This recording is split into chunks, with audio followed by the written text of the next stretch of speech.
নমস্কার বন্ধুরা, শুভ সকাল। সবাই কেমন আছো? আশা করব সবাই খুব ভালো আছো। তো ভিডিও শুরু করার আগে যারা ভিডিওটা দেখছো বড়দেরকে জানাচ্ছি প্রণাম ও ছোটদের অনেক অনেক ভালোবাসা জানিয়ে আরও একটা নতুন ব্লগ শুরু করে দিলাম। আর আজকে সকালবেলা রান্নাঘর থেকেই ব্লগটা স্টার্ট করলাম। সকালবেলা সমস্ত কাজ বাজ সারা হয়ে গেছে আর এখন আমি চলে এসেছি রান্নাঘরে রান্না করতে।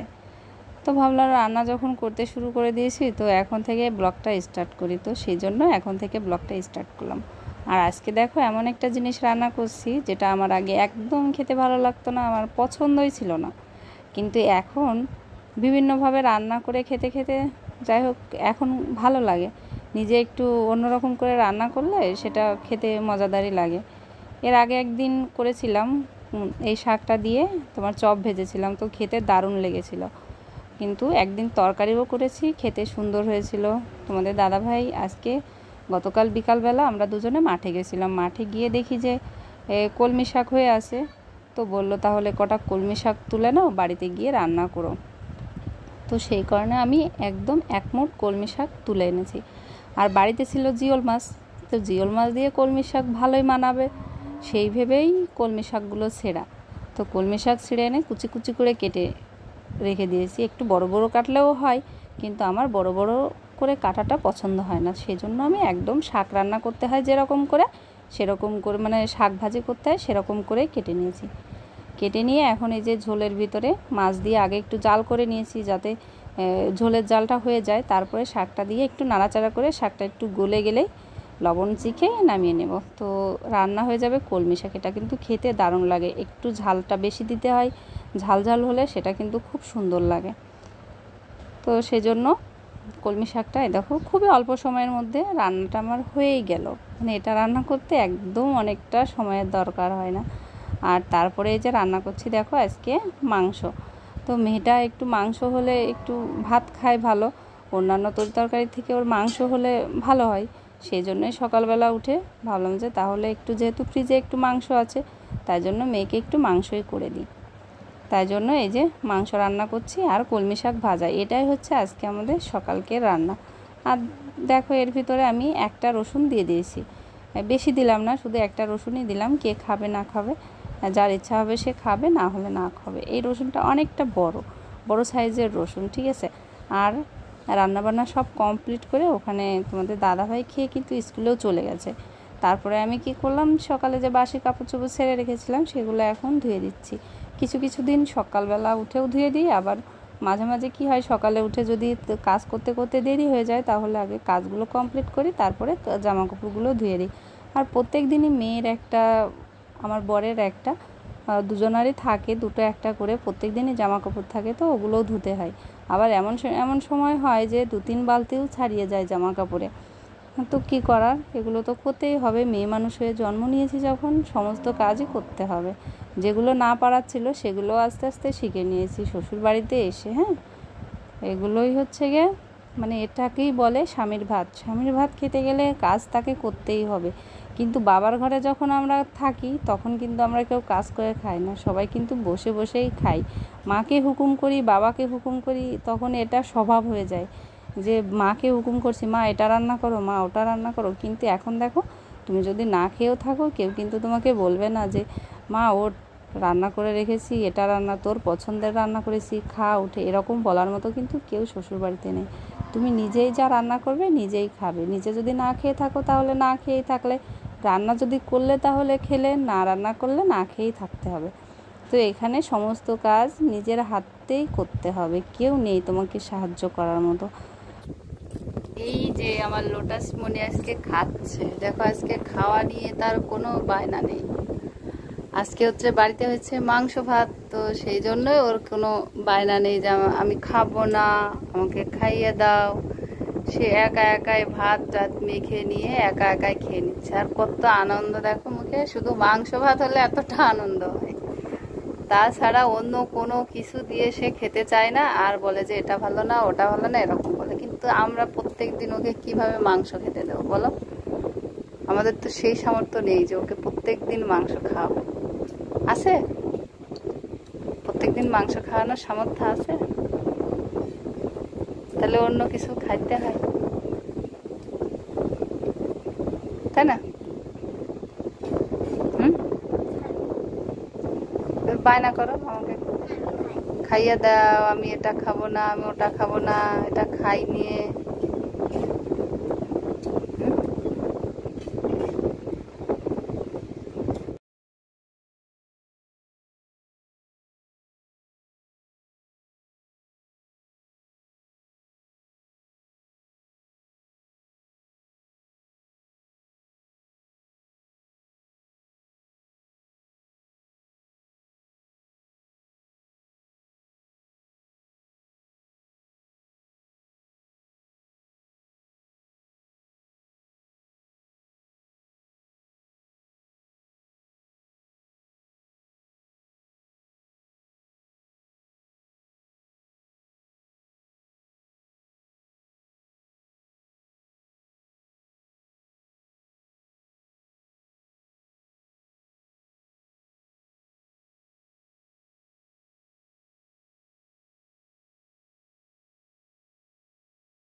তো চলো তোমাদের সঙ্গে আজকে আমি একটা কথা শেয়ার করি। মানে একটা মানুষের কপালে যদি কি থাকে যে এটা তার হবার নয়, বা আয় উন্নতি বলো, অন্যান্য দিক মানে যাই বলো না কেন, যে এটা তোমার কপালে সইবে না, তো সেটা সইবে না। যতই তুমি জোর করে করার চেষ্টা করো, সেটা তোমার কখনোই হবে না, বা আগেও ছিল না, এখনও নাই, ভবিষ্যতে থাকবে না।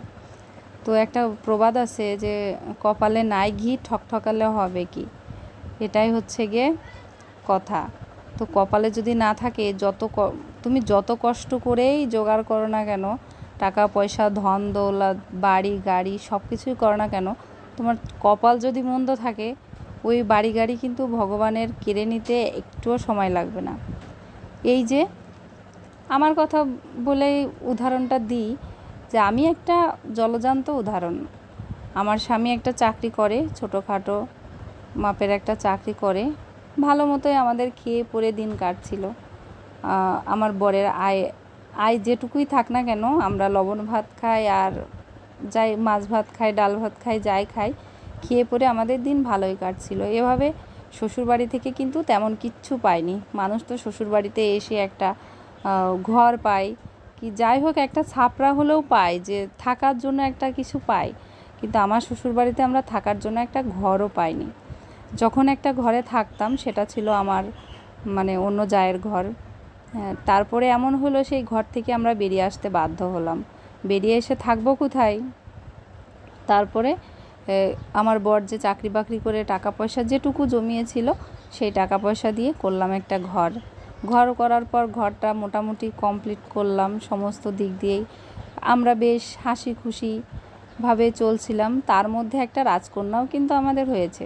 সে কিন্তু এখন অনেকটাই বড় হয়ে গেছে। এভাবেই তিনজন মিলে আমাদের সংসার ভালোই কাটছিল। কাটতে কাটতে আমরা এখানে ওখানে ঘুরতে যেতাম, পূজা টুজা আসলে আমাদের খুব আনন্দ করতাম। এরকম করতে করতে তো আর আমার বর, ও তো সব কাজে পারদর্শী, চাকরিটাও যেমন করতো, তেমন হচ্ছে গিয়ে মাঠঘাটে যেটুকু আমাদের জায়গা জমি ভাগে আর কি পেয়েছিলাম আমরা, আর সেটুকু চাষবাসও করতো। সেখান থেকে যে সব পয়সা টয়সা আসতো, ওগুলো আমার বর আবার অনেকটা হিসাবই ছিল। আমি কিন্তু অতটা হিসাব করে সংসার চালাতেও পারি না, কিছু করতেও পারি না। তো আমার মধ্যে ওই সব ব্যাপারগুলো ছিল না। ও অনেকটা বোঝে এসব ব্যাপারে, ওই টাকা পয়সাগুলো গোছাতো, ওই গুছিয়ে রাখতো। আমি এসব ব্যাপারে কোনো দিন কোনো করিনি, মানে তদারকি করিনি যে কোথা থেকে টাকা আসছে বা কী হচ্ছে না হচ্ছে, কী গোছাতে হবে, এটা করতে হবে ওটা করতে হবে, এ চিন্তা কখনো আমার মাথায় আসেনি। কিন্তু ও কিন্তু করেছে, টাকা পয়সা গুছিয়ে এটা করেছে ওটা করেছে, এরকম করেই করতো। চলতে চলতে এরকম উঠতে উঠতে কখন যে কপালটা ভগবান সেই যে আকাশে উঠিয়ে দিয়ে আবার ভগবান মাটিতে নামিয়ে দেবে, সেটা আমরা বুঝতেই পারিনি। আমাদের দিনটা এত পরিমাণ ভালো যাচ্ছিল যে কি বলবো। আমরা কিন্তু চাই না যে অনেক বড় দালান হোক আমাদের, কি আমরা বড় গাড়িতে চড়ি, কি আমরা ভালো পোশাক আশাক পরি, খাওয়া দাওয়া করি, এরকমটা আমরা চাই না। আমরা চাই আমরা ভালোভাবে বেঁচে থাকতে পারলেই হলো, মানে হলো। আমাদের এর থেকে বেশি কিছু চাওয়ার নেই। তো সেভাবেই কাটছিল। তবুও দেখো সহ্য হলো না, তবুও ভগবান সেই আমাদেরকে আছড়ে মাটিতেই ফেলে দিল। তারপরে হঠাৎ একদিন একটা রাত বলবো না, সন্ধ্যা, সেটাকে কাল সন্ধ্যায় বলা চলে, তখন হঠাৎ করে খবর আসলো যে আমার বর অসুস্থ হয়ে গেছে। তারপর থেকেই আমার বরের এই অসুস্থতার কারণে মানে এত কিছু যে দেখেছি, ওর পিছনে টাকা পয়সা মানে যা ঢালতে ঢালতে সংসারের সমস্তটাই কিন্তু চলে গেছে। এখন আমাদের সংসারে না আছে কোনো টাকা পয়সা, না আছে কিছু। এখন আমরা মানে সেই দিন আনা দিন খাওয়া মানুষের মতোই আমাদের সংসারটা চলে। কোনো রকমভাবে বেঁচে আছি, এক কথায় বলতে গেলে কোনো রকমভাবে বেঁচে আছি। ওই যে ভালোভাবে চলতাম, ঘুরতাম ফিরতাম, মানে ওরকমটা এখন আর সম্ভব না। কারণ আমার বরের অসুস্থতা এখনও সারেনি।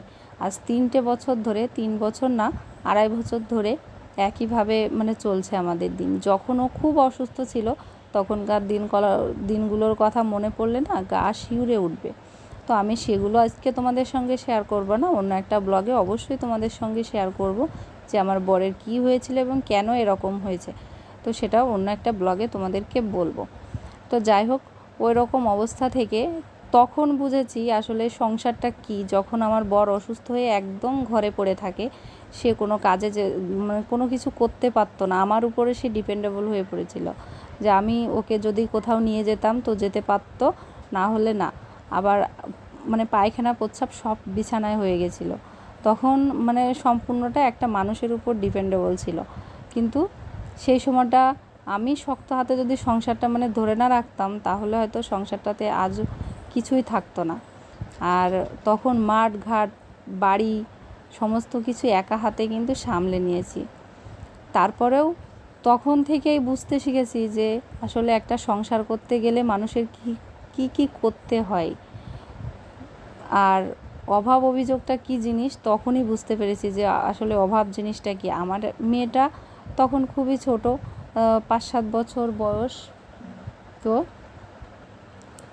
5-7 বছর বয়স তখন, কিন্তু ও অত ছোট মানুষ হয়ে ও কিন্তু বুঝতে পেরেছিল যে আমাদের সংসারের অবস্থাটা কী।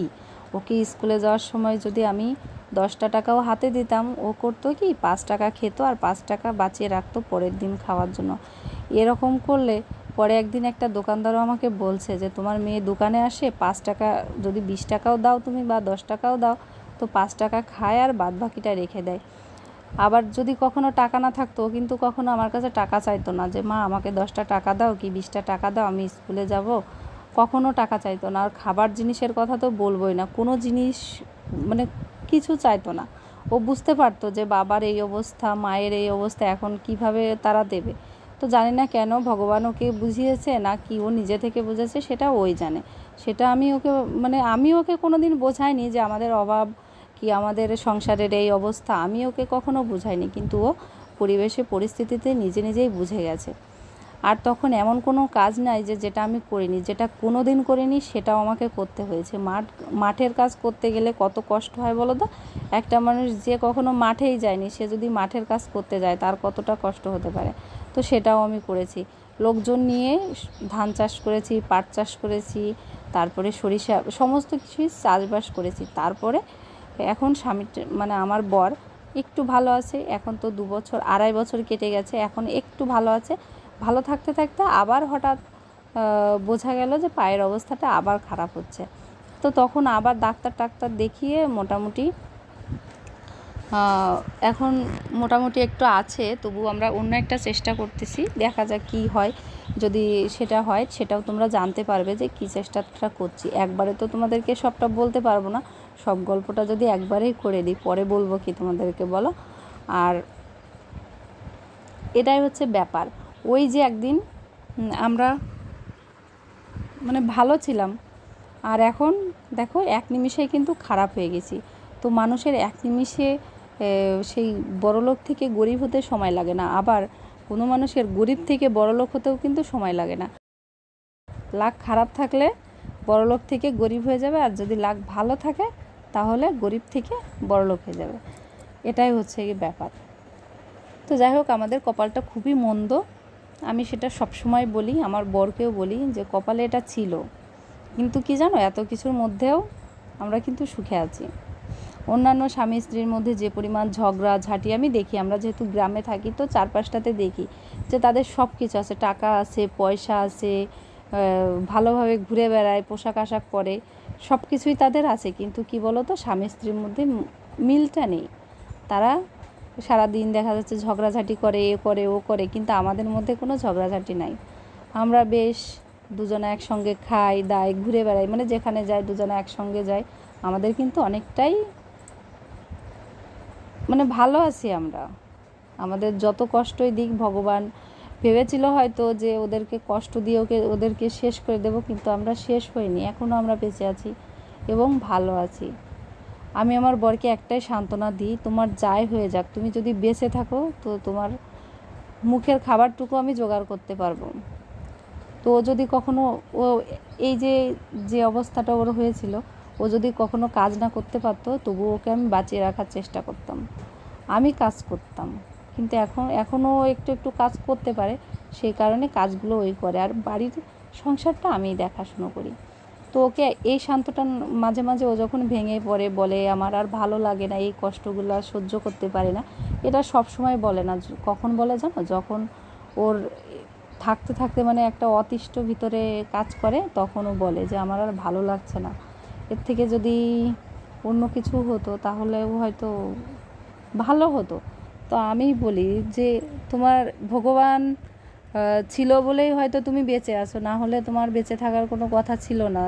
যে জায়গা মানে যেই স্পটটাতে তোমার এই অবস্থা হয়েছিল, যদি সেরকম হতো তুমি বাঁচতে পারতে না।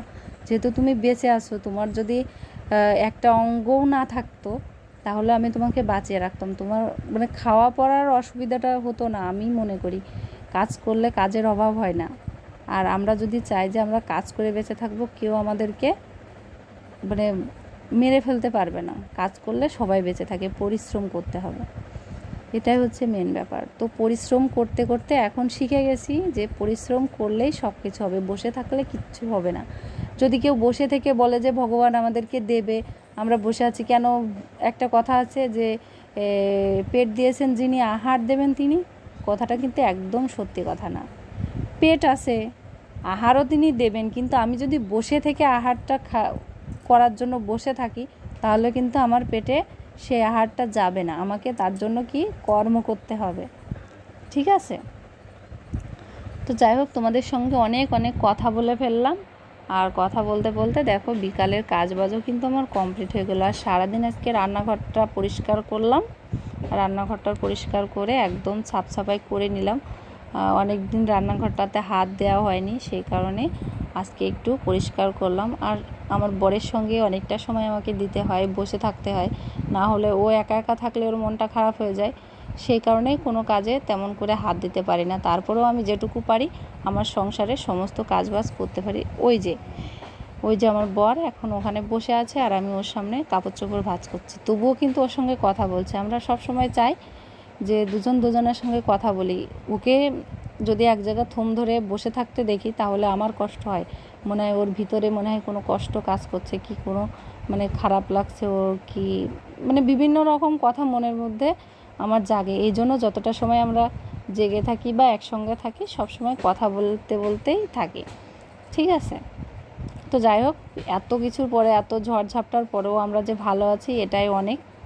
আর এই যে দেখো গরুর জন্য খোলটাও ভিজিয়ে নিলাম, খোলটা ভিজিয়ে নিয়ে তোমাদের মানে আমার বরটা কিন্তু বসে আছে আমাদের একটা কাজ করার জন্য। তো তারপরে যাব কাজে। তার আগে চলো তোমাদেরকে একটু দেখাবো যে রান্নাঘরটা তো গোছালাম, গোছানোর পরে রান্নাঘরের অবস্থাটা কীরকম হলো। এই যে লাইটটা জ্বালিয়ে নিয়ে দাঁড়াও, লাইটটা জ্বালিয়ে তারপরে দেখাই। এই দেখো উপরের তাকটা পুরো আমি ফাঁকা করে দিয়েছি যাতে অন্যান্য জিনিস না থাকে। আর এই যে নিচে যে বালতি টালতিগুলো ছিল ওগুলো এক এক করে সাজিয়ে গুছিয়ে রেখেছি। উপরে দেখো ওখানে একটা গ্লাসের স্ট্যান্ড আছে। আর এই যে এখানে চালের ড্রাম, গ্যাসের সিলিন্ডার আর কয়েকটা ডেকচি আছে। এখানে বয়েমগুলো রেখেছি, ডাল টাল যেগুলো থাকে আর কি। আর এই পাশটাতে আগে বয়েমগুলো ছিল তো ওখান থেকে আমি নিচে নামিয়ে দিয়েছি। আর এখন দেখো এই হচ্ছে আমার রান্নাঘরের ভিউটা। আর মিক্সচেপটাও আমি একদম পরিষ্কার করে মুছে টুছে আরও কাগজ টাগজ পেতে সুন্দর করে দিয়েছি যাতে অন্যান্য জিনিসপাতি আবল তাবল এদিক ওদিক না থাকে। বাদবাকি যেগুলো এদিক ওদিক ছিল সব আমি মিক্সচেপের ভিতরে ঢুকিয়ে দিয়েছি। তো ফ্রেন্ডস দেখো বিকালবেলা আমি আর আমার এই যে বড়মশাই চলে আসছি মাঠে। মাঠ না, এটা বিল। এই জায়গায় দিয়ে জল হয়, হ্যাঁ, কিন্তু আজ দু বছর হলো জল তো জল কিছুই হয় না। এই যে পাট করেছে সব, এখানে কিন্তু পাটের জাগ টাক দিত, কিন্তু এখন আর এখানে জাগ দিতে পারে না সবাই। যাদের ওই যে ওই রকম আপা আছে অর্থাৎ খেনা মতো, ওই জায়গা দিয়ে দেয় পুকুরের মতো। খেনা বললে চেনবে না, না যাই হোক পুকুরের মতো। আর এই যে বিকালবেলা দেখো এই যে এই পাশটাতে কিছু কিছু জমিতে ধানও লাগানো হয়ে গেছে ওই যে, আর বাদ বাকি জমি এখনো পড়ে আছে, এখনো চাষ টাস দিইনি। তো আমরা আসছি কিছু ঘাস কাটতে গরুর জন্য। ওই যে ও হচ্ছে ঘাস কাটছে, আর আমি এই ঘাসগুলো আমি তেমন কাটতে পারি না। মাঠে যে লাগানো ঘাস, আমি মাঠে গিয়ে ওই লাগানো ঘাসগুলো কাটি, কেটে আনে, কিন্তু এই ঘাস আমি কাটতে পারি না বলে ওই আসলো আমার সাথে, ও ঘাস কাটছে আর আমি এই যে ভিডিও বানাচ্ছি। ঠিক আছে, তো চলো বিকালবেলা মাঠের ভিউটা তোমাদের দেখিয়ে দিই ব্যাক ক্যামেরা দিয়ে। কত সুন্দর একটা পরিবেশ, কিন্তু এখনো রোদ আছে আর রোদের প্রচন্ড তাপ।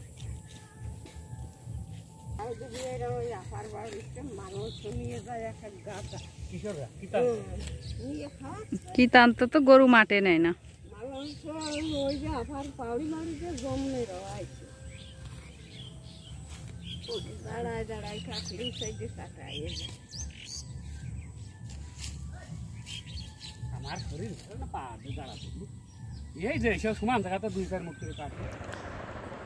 তো দেখো তোমাদের সঙ্গে কথাটা তো বলে এই যে ঘাস কাটা হয়ে গেল, আসছিলাম তো ঘাস কাটতে।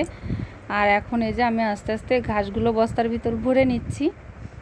বস্তার ভিতর ভরে নিয়ে তারপরে বাড়ি চলে যাব। বেলাও চলে যাচ্ছে, আবার বাড়িতে গিয়ে এই ঘাসগুলো কাটতে হবে, আবার গরুর খড়ও কাটতে হবে। প্রত্যেক দিন বিকালবেলায় আমি আর আমার বর দুজন মিলে খড় কাটি আর পল কাটি, মানে খড় কাটি আর এই ঘাস যদি থাকে তাহলে কাটি, না থাকলে কাটি না।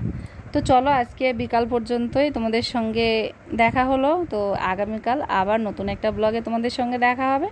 আজকের মতো সবাইকে টাটা, বাই বাই, ভালো থেকো সবাই।